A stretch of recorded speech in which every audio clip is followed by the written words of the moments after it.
Hello friends, कैसे हैं आप सब। या देवी सर्वभूतेषु विद्यारूपेण संस्थिता नमस्तस्यै नमस्तस्यै नमस्तस्यै नमो नमः। दोस्तों, आपका हमारे चैनल पर स्वागत है।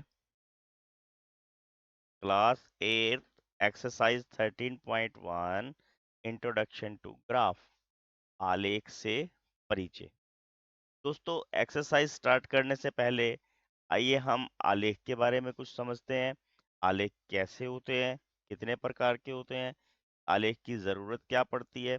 हमने कभी टेलीविज़न पे देखा होगा या न्यूज़पेपर में देखा होगा कि कुछ जो है ग्राफ बना के या कुछ आपको आकृतियां बना के आंकड़ों को आसानी से समझा देते हैं। कोई रुझान है तो उनको हम ग्राफ कहते हैं। आइए हम डिफरेंट ग्राफ्स के बारे में पहले सीखते हैं, ग्राफ किस प्रकार के और कैसे होते हैं।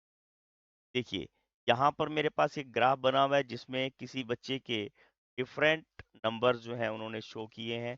और इसको अगर हम यहाँ लिखें कि फर्स्ट टर्म में उसको 25 मार्क्स आए हैं, और सेकंड टर्म में उसको 30 मार्क्स आए हैं, और थर्ड टर्म में उसको 45 मार्क्स आए हैं।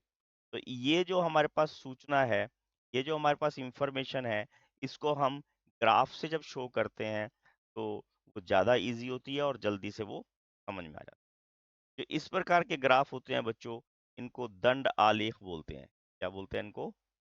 दंड आलेख। अभी हम आपको सब वो बताने वाले हैं कि ग्राफ कितने प्रकार के होते हैं। ठीक है, और इसके इंग्लिश में बार ग्राफ बोलते हैं। ये जो है आपस में एक दूसरे से, इनकी लाइनें जो है वो जुड़ती नहीं, इनमें डिफरेंस होता है। ठीक है, और सेकंड प्रकार के देखिए, देखिए यहाँ पर जो है इन्होंने डबल डबल ये शो किए हुए हैं। इसका मतलब क्या है? सोमवार और मंगलवार डिफरेंट डिफरेंट क्या क्या सेल हुई है, यानी कि सोमवार को आम की कितनी सेल हुई है वो डार्क से शो की है, और मंगलवार को आम की कितनी सेल हुई है वो इन्होंने थोड़ा सा लाइट बार में शो किया है। इसी तरह सेब की है, संतरे की है, पपीते की है, केले की है। ठीक है, इस प्रकार के जो ये दोहरे आलेख होते हैं इनको दोहरा दंड आलेख हम कह सकते हैं। ठीक है, और इसके बाद आता है ये पाई चार्ट।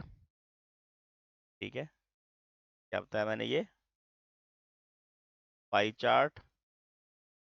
पाई चार्ट आपने फोर्थ चैप्टर में भी पढ़ा था। ठीक है, पाई ग्राफ यहाँ इंग्लिश में पाई ग्राफ। इसमें पूरे सर्कल के अंदर जो है वो विभिन्न सूचनाएं देख देते हैं।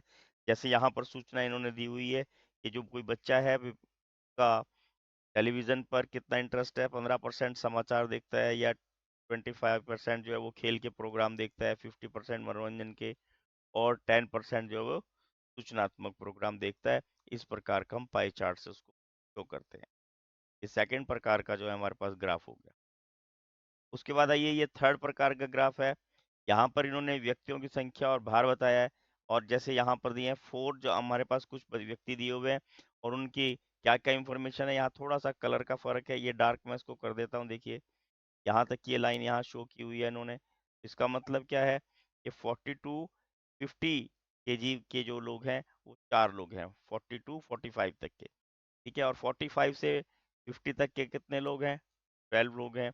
और 50-55 के कितने हैं? 13 लोग हैं। आपने यहाँ से देखना होता है, 13 ऐसे पता लगता है। ठीक है, तो इसको हम, जहाँ पर ये आलेख आपस में जुड़े हों, इन्हें हम आयत चित्र बोलते हैं। क्या बोलते हैं इन्हें हम? आयत चित्र। ठीक है, हिस्टोग्राम इन्हें हम कहते हैं। ये एक प्रकार का अलग आलेख हमने आपको बताया, तीसरी प्रकार का बताया।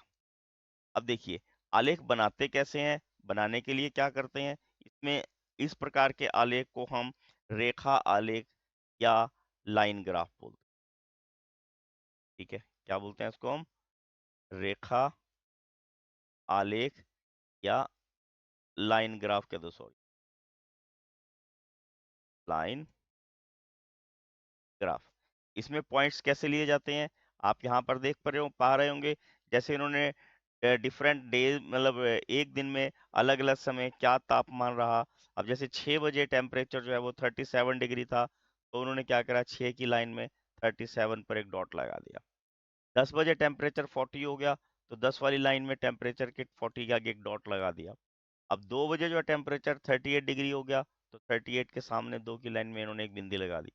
ठीक। और शाम को 6 बजे टेम्परेचर जो है 35 डिग्री हो गया, तो एक 6 के सामने वहां पे एक डॉट लगा। अब जैसे इसको मिलाने का तरीका क्या होता है, जैसे 6 बजे जो टेम्परेचर था उसको 10 बजे वाले टेम्परेचर से जोड़ना, और 10 बजे जो टेम्परेचर था उसको 2 बजे वाले टेम्परेचर से जोड़ना, और 2 बजे वाले टेम्परेचर था उसको हम 6 बजे वाले temperature.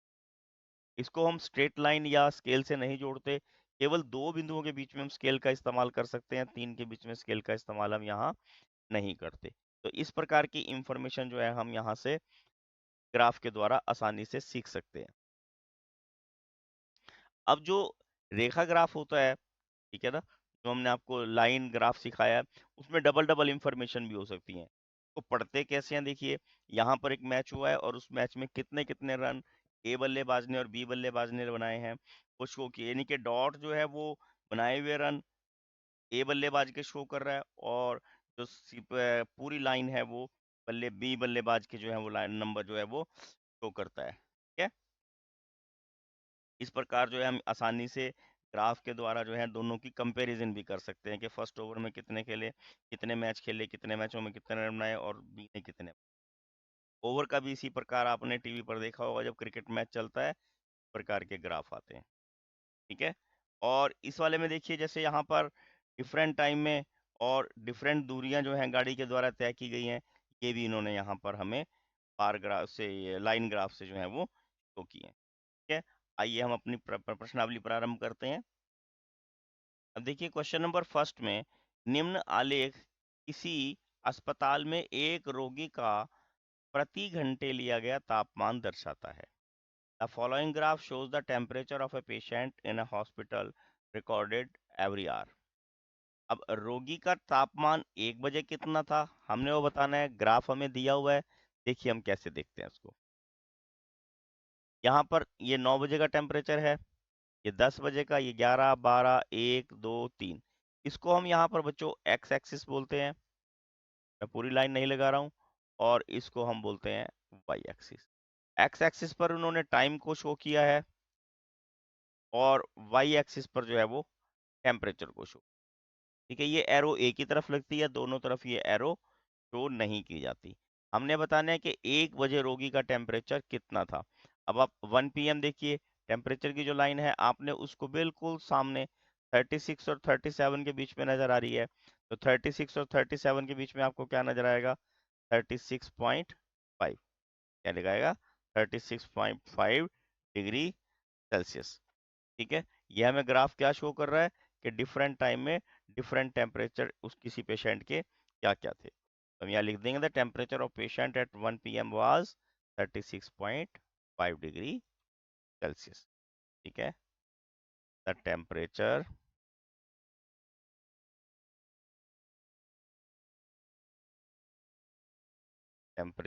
Of the patient at 1 PM was 36.5 degree Celsius. Hindi में भी लिख सकते हैं कि 1 बजे रोगी का तापमान 36.5 डिग्री सेल्सियस था। अगले में उन्होंने पूछा है कि बताइए रोगी का तापमान 38.5 डिग्री सेल्सियस कब था। तो आपने यहाँ देखना है ग्राफ में, वाई एक्सिस पे टेम्परेचर लिखा हुआ है, और एक्स एक्सिस पे ये एक्स एक्सिस है, ये और ये वाई एक्सिस है। वाई एक्सिस पे टेम्परेचर है, तो 38.5 कहाँ पर है, आप देख लो 38 और 39 के बीच में, उसके सामने वाली लाइन में देखिए यहाँ आएंगे, और यहाँ से आप नीचे की तरफ जाएंगे, क्या है, 12 टाइम पे। ठीक है, दोपहर में 12 बजे, 12 नून में जो उसका टेम्परेचर जो है वो 38.5 डिग्री था। बस ये हमने यहाँ पर इसी प्रकार जो है वो ग्राफ की रीडिंग करनी होती है। ये बिल्कुल आसान होता है हमारे लिए। इस पूरे अंतराल में रोगी का तापमान 2 बार एक समान ही था। ये दो समय क्या क्या थे। अब टेम्परेचर जो है वो इक्वल कब कब था हमने वो बताना है। देखिए,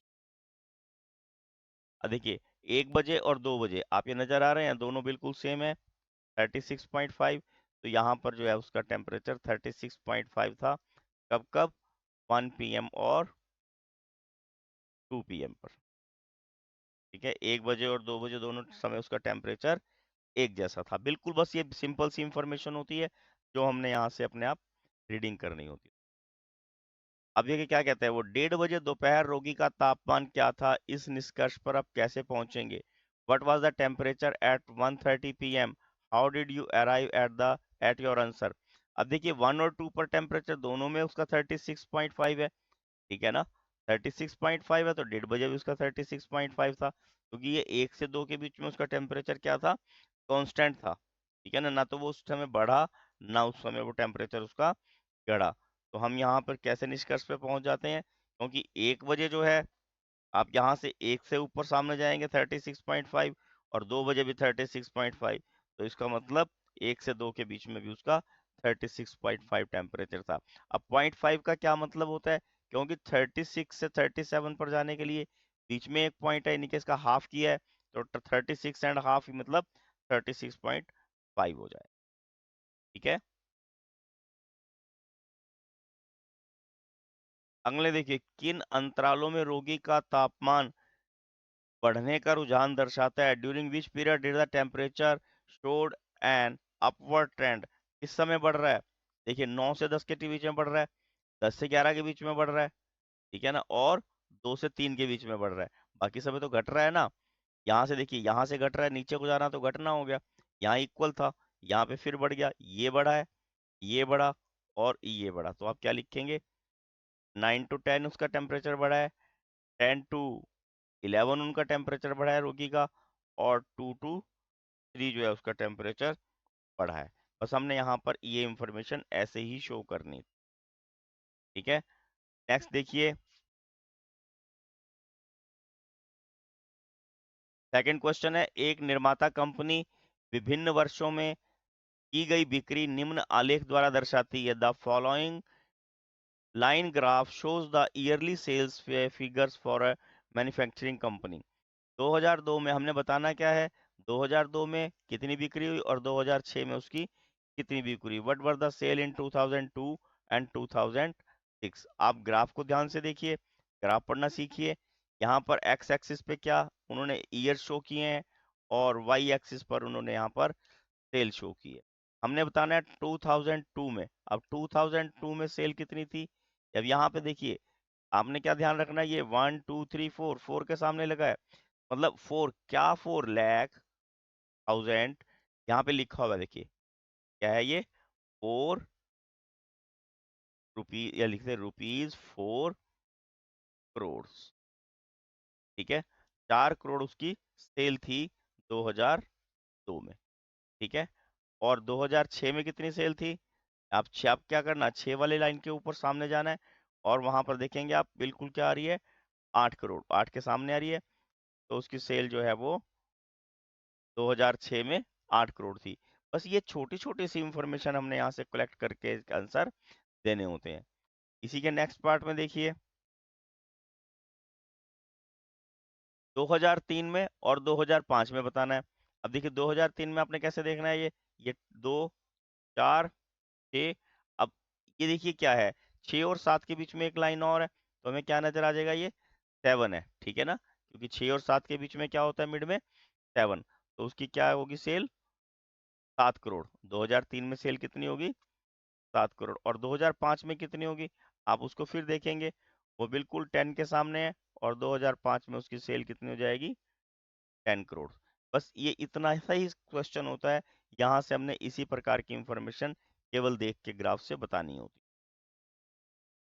अगले में देखिए, इसी का पार्ट है, 2002 तथा 2006 की बिक्रियों में कितना अंतर था। अब पहले आप 2002 की बिक्री की याद कीजिए कितनी है, 2002 में 4 करोड़ की बिक्री हुई थी, ठीक है, और 2006 में जो है बिक्री हुई है 8 करोड़ की। अब ये तो बिल्कुल इजी, आप बता सकते हो कितना डिफरेंस है दोनों में, कितना अंतर हुआ दोनों में, 8 में से अगर 4 गए तो क्या बचेगा, 4 करोड़। ठीक है, कितना डिफरेंस है उसमें, 4 करोड़ का। ठीक है, इसका एक पार्ट और है, किस अंतराल में बिक्री का अंतर सबसे अधिक रहा है। हमने देखना है कि किस अंतराल में बिक्री का अंतर हमारा सबसे अधिक रहा है। यहाँ पर देखिए, यहाँ से 2002 से 2003 के बीच में कितना अंतर है?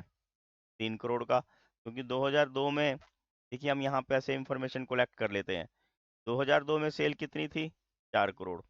यहाँ करोड़ लिख देता हूँ। और 2003 में सेल कितनी थी?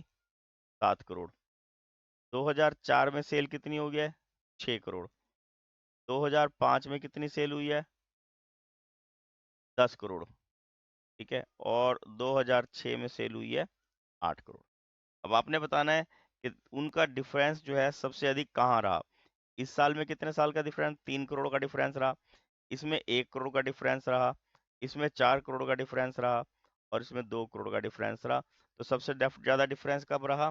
2004 से 2005 के बीच में। ठीक है ना? 2004 से 2005 के बीच में उनकी सेल में सबसे ज्यादा डिफरेंस रहा। उसमें 4 करोड़ का डिफरेंस था। 2004 में 6 करोड़ थी और 2005 में 10 करोड़ होगी। नेक्स्ट देखते हैं। वनस्पति विज्ञान के एक प्रयोग में समान प्रयोगशाला परिस्थितियों में दो पौधे ए और बी उगाए गए। 3 सप्ताह तक उनकी ऊंचाइयों को हर सप्ताह के अंत में मापा गया। परिणामों को निम्न आलेख में दर्शाया गया। अब आलेख बनाया हुआ है इन्होंने। For an experiment in botany, two different plants A and B are were grown under similar laboratory condition. Their heights were measured at the end of each week for 3 weeks. The result are shown by the following graph. Graph नीचे दिया हुआ है और हमने बताना क्या है? सप्ताह 2 सप्ताह बाद और 3 सप्ताह बाद पौधे ए की ऊंचाई कितनी थी? How high was the plant A after 2 weeks और 3 वीक्स। अब देखिए यहाँ पर जो हमें इंफॉर्मेशन शो की हुई है, वो इंफॉर्मेशन क्या शो आपको नजर आ रही है? कि जो डॉटेड लाइन है वो प्लांट ए की ग्रोथ को शो कर रही है। और जो कंप्लीट लाइन है, वो ग्राफ जो प्लांट बी है की जो हाइट है उस।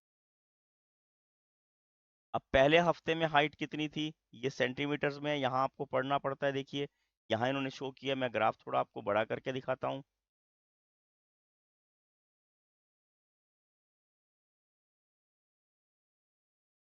देखिए अब ये सेंटीमीटर्स में है, अब आपसे विजिबल होगा ये। और यहाँ पर ये फर्स्ट वीक में दोनों की ग्रोथ, पहले की ग्रोथ इसकी 1 सेंटीमीटर थी, दूसरे की सेंटीमीटर थी। अगर मैं इस इंफॉर्मेशन को यहाँ लिखना चाहूँ तो प्लांट ए की ग्रोथ फर्स्ट वीक में कितनी थी? सेंटीमीटर। और प्लांट बी की फर्स्ट वीक में कितनी थी? 1 सेंटीमीटर। ठीक है। हमने टू सेकेंड वीक में बतानी है, ये तो फर्स्ट वीक की बताई है ना हमने। उन्होंने सेकेंड वीक में ए की पूछी। और सेकेंड वीक में ए जो है वो प्लांट ए 7 सेंटीमीटर लंबा ना था। प्लांट ए लिख देता हूँ यहाँ, 7 सेंटीमीटर लंबा था ये। 7 सेंटीमीटर आपको बिल्कुल यहाँ एकदम समझ में आ रहा होगा। और थर्ड वीक में उसकी प्लांट ए की जो ग्रोथ थी वो कितनी रह गई है? अब आप यहाँ देख रहे होंगे 8, यहाँ पर 8 आ रहा है और 8 के बाद कितना है ये? 9। थर्ड वीक में प्लांट की ग्रोथ कितनी थी? प्लांट ए की 9 सेंटीमीटर। ठीक है। केवल हमने यहाँ से इतनी ही इंफॉर्मेशन कलेक्ट करके बतानी थी, ज़्यादा हमने यहाँ कुछ नहीं करना होता। और आपने क्या ध्यान रखना, एक्स एक्सिस पर इन्होंने पीक को शो किया है और वाई एक्सिस पर जो है उसकी लेंथ शो। ठीक है। और सेकंड में देखेंगे, इसके सेकंड पार्ट है 2 सप्ताह बाद और 3 सप्ताह बाद बी की ग्रोथ बतानी है। अब 2 वीक्स के बाद प्लांट बी की ग्रोथ बतानी है। यहाँ पे प्लांट बी लिख देता हूँ। पौधे बी की 2 वीक बाद क्या ग्रोथ थी? 7 सेंटीमीटर। आपको यहाँ एक और इन्फॉर्मेशन पता लग रही कि 2 वीक के समय जो है दोनों की ग्रोथ जो है सेम थी। ठीक है।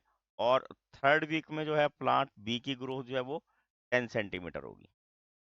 ठीक है। उन्होंने सेकंड और थर्ड वीक में पूछा था, थर्ड में उसकी कितनी हो जाएगी ग्रोथ? 10 सेंटीमीटर। तीसरे सप्ताह में ए की ऊंचाई कितनी बढ़ी? अब तीसरे सप्ताह में ए की ऊंचाई कितनी बढ़ी? आप ए जो है किससे शो कर रहे हैं? डॉटेड से शो कर रहे हैं, डॉटेड से। सेकंड वीक में ए की लंबाई कितनी थी? 7 सेंटीमीटर। और थर्ड वीक में कितनी होगी? 9 सेंटीमीटर। यानी कि 9 - 7, 2 सेंटीमीटर ग्रोथ उसकी थर्ड वीक में इंक्रीज हुई है। केवल बस इतनी इंफॉर्मेशन हमने यहाँ से कलेक्ट करके बच्चों बतानी होती है। नेक्स्ट में देखिए, इसी का नेक्स्ट पार्ट है। इस चैप्टर का मोटिव यही है ताकि हम ग्राफ पढ़ना सीख जाएं। दूसरे सप्ताह के अंत से तीसरे सप्ताह के अंत तक पौधे बी की ऊंचाई कितनी बढ़ी है। How much did the plant B grow from the end of second week to the end of the third week. Third week और सेकेंड वीक में कितनी जो है ग्राफ उसकी ग्रोथ बढ़ी है। देखिए, अब सेकेंड वीक में कितना था वो, 7 सेंटीमीटर, ठीक है। और थर्ड वीक में बी कितना हो गया, 10 सेंटीमीटर, ठीक है। और सेकेंड वीक में कितना था, 7 सेंटीमीटर। कितनी ग्रोथ बढ़ी है इसकी, 3 सेंटीमीटर। यहाँ माइनस करके बता देना आपने, ठीक है। कितनी बढ़ गई है इसमें हमारे पास प्लांट बी की, 3 सेंटीमीटर, ठीक है। अगले में देखते हैं,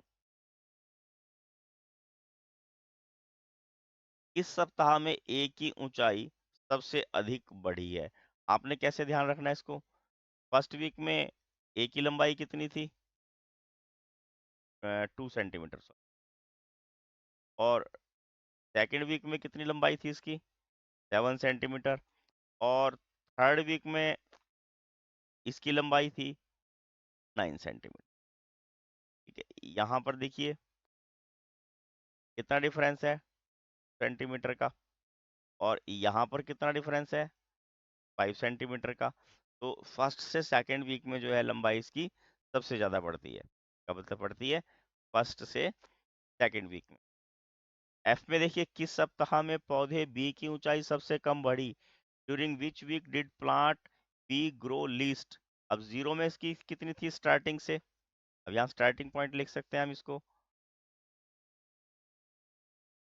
स्टार्टिंग में 0 सेंटीमीटर थी, और फर्स्ट वीक में कितनी हो जाएगी इसकी, 1 सेंटीमीटर, ठीक। सेकेंड वीक में कितनी शो कर रहा वो, 7 सेंटीमीटर। और थर्ड वीक में वो शो कर रहा 10 सेंटीमीटर। केवल यहाँ पर 1 सेंटीमीटर इंक्रीज हुई, यहाँ पे 6 सेंटीमीटर इंक्रीज हुई, यहाँ पे 3 सेंटीमीटर। सबसे कम ग्रोथ कब हुई है, फर्स्ट वीक में। फर्स्ट वीक में उसकी जो ग्रोथ है वो सबसे कम रही है। अगला देखिए, किस सप्ताह में दोनों पौधों की ऊंचाइयां समान रही है।